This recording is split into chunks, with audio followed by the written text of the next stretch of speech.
You know what they say. They just don't make them like they used to. What are you going to do when you have an old axe like this? You know, decent little hardware store axe probably, with a gorgeous shaped handle, just something vintage that you just can't go out and buy. Now I've already made a pattern of this handle just in case I wanted to replicate it. Looks to be a 33-inch handle. That's weird. 33 or 35, I can't read that. Here's the issue. That little guy right there, it goes all the way down. Then you get some more run out down and through here. Looks like there's a knot. See this knot here? That looks to be the culprit. So, well, I don't know. You know, there's some overstriking, all kinds of stuff, but whatever. It's done, right? The handle's done. You can't do anything with it. A lot of people say, oh, just put some glue in there and blah, blah, blah, blah, blah. Hey, fine and well if that's what you want to do. I'm not going to do that because I like using my axes. And, you know, this could be a wall hanger as is, you know, clean it up a little bit, whatever. But I'm not a wall hanger guy either. So, I mean, look at the end. Look at that. Fawn's foot. I love that shape thing. They got a hole in it too, whatever. So what do you do? What are you going to do with this? A lot of people just throw them in the trash or burn them. You know, whatever you do, man, that's up to you. Well, I'm not going to do that. I'm going to try to repurpose it somehow. Hang tight.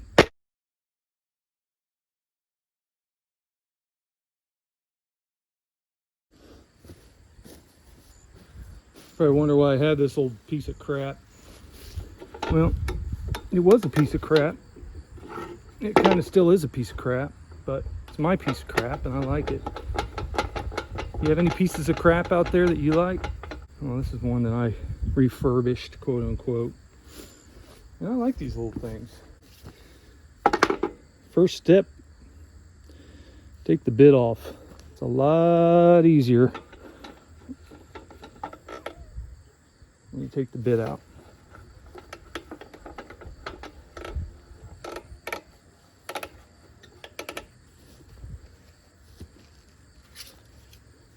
Handy dandy saw. Saw that sucker right off there.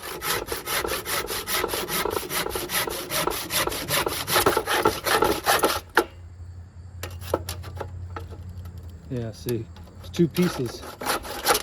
There you go, like so. Next, determine how long you want the thing. That's going to be determined by how far the crack goes down or how bad the damage is to an extent. I'm going to use this as like a hatchet or a long hatchet maybe. It's going to be relatively short. I'd say 1/3 of the axe. 1/3 of the axe handle, I'd say. So,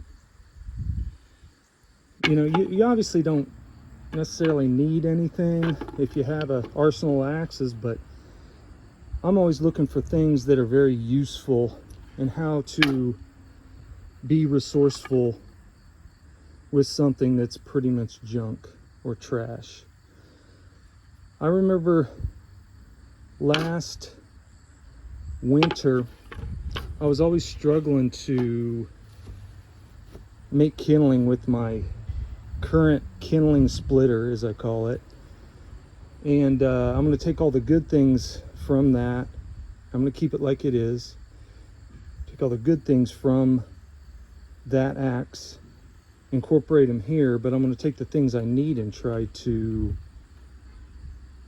make it better with this piece here. Okay, the first thing that I was always choking up on that like this when I was making kindling, right, on my previous axe.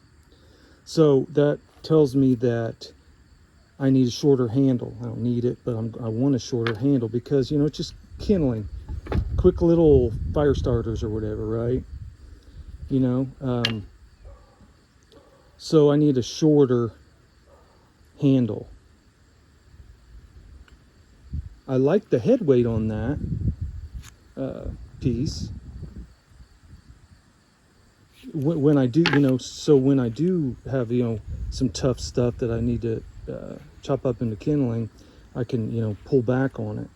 So the main thing is, a shorter handle is what I need. That being said, the head was too heavy for small kindling. This is for small kindling, like small, really small pieces, like, this thick piece of wood. This is not for like busting rounds or anything.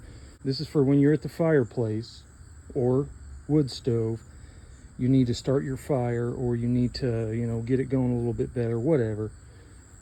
And you need to bust some small pieces to get that fire really roaring. That's what this is for. This is stove axe. I don't know what you call it.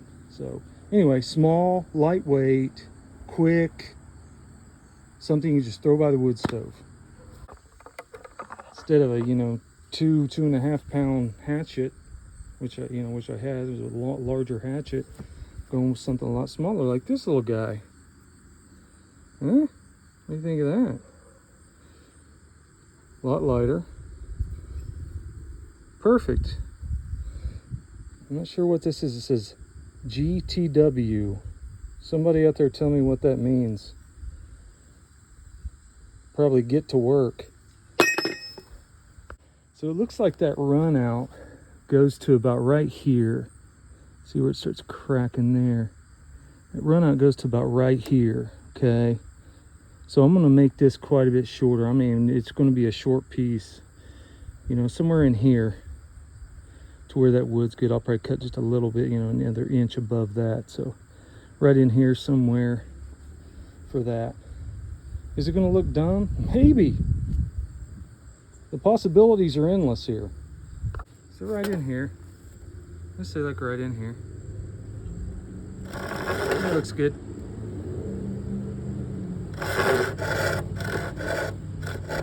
A little tip for you if you don't saw with a handsaw much, and you'll notice these more modern saws have this feature kind of built in. If you want to get really accurate, don't hold your saw like this, your handsaw. Have a finger right here, okay? And again, it's kind of built in here for that. But there's a reason for that. For most size fingers fit in there. Your accuracy increases by tenfold. I promise you.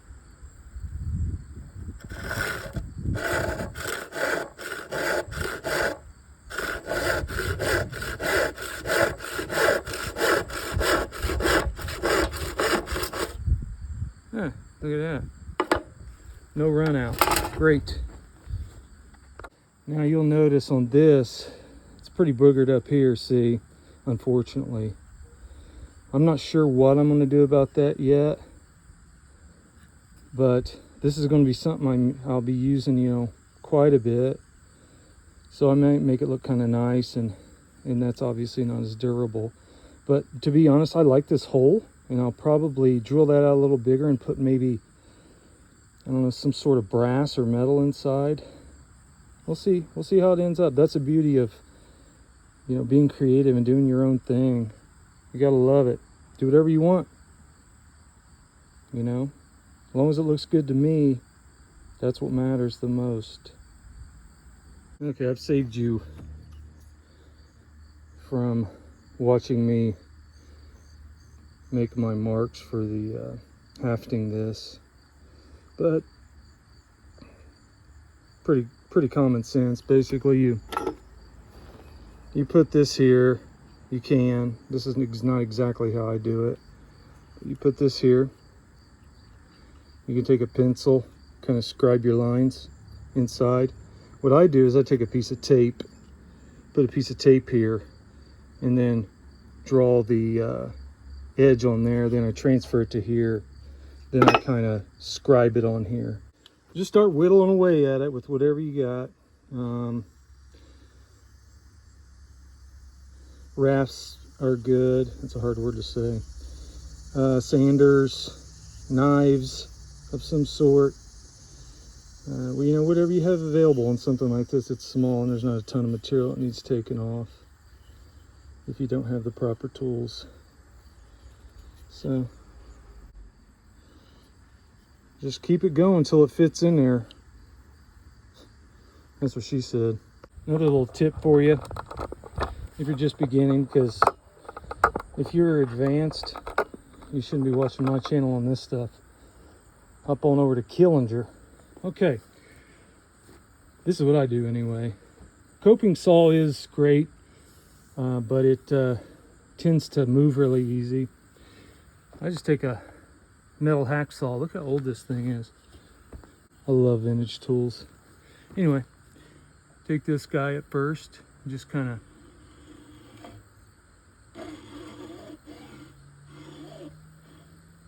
or you could also take like a knife and score it. Just go really slowly to start with, okay? This is just to get you, it's kind of like tapping before you drill, you know? It's the same concept.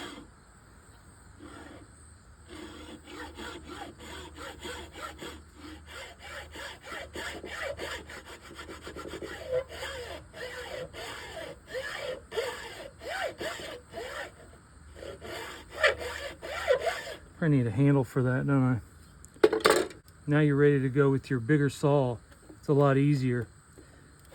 Oops, go backwards first. See, I might not have got it deep enough. Slight pressure backwards. Now let me tighten this up. Get this down a little further and tighten it. Okay, so you guys see? Yeah, it's good. It's really light. I let the saw weight pull in the beginning, backwards.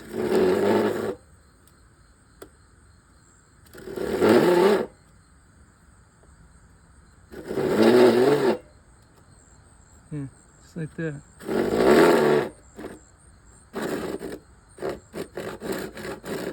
I'm still just the weight of the saw here.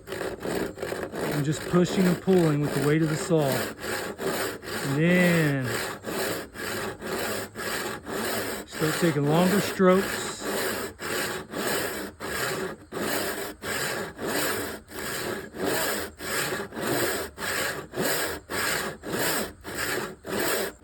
But check your work. Yeah, see, I'm off a little bit, but it's fine. Okay, I'm gonna go the other side instead.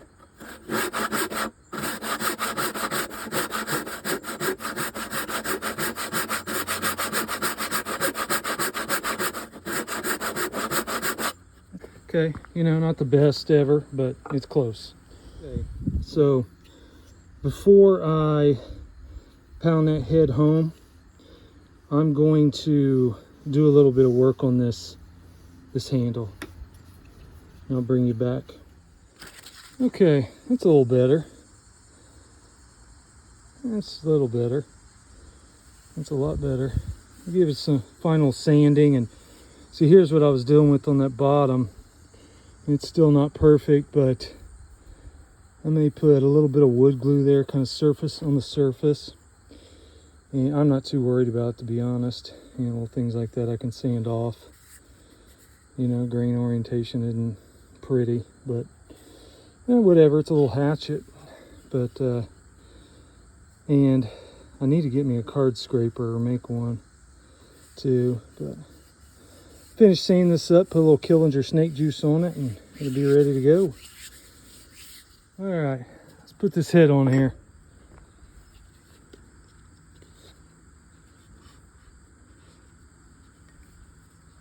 Drive her home.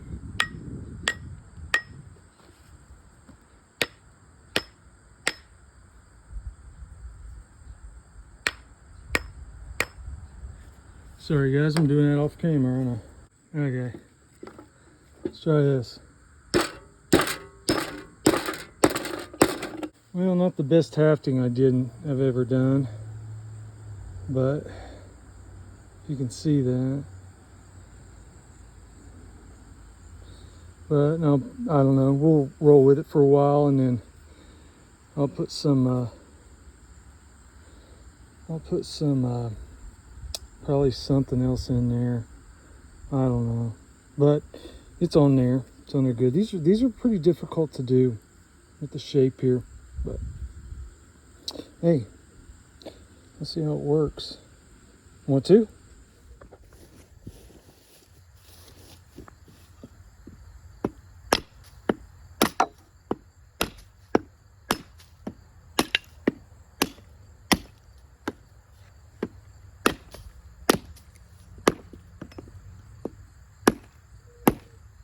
Oh, big knot. So yeah.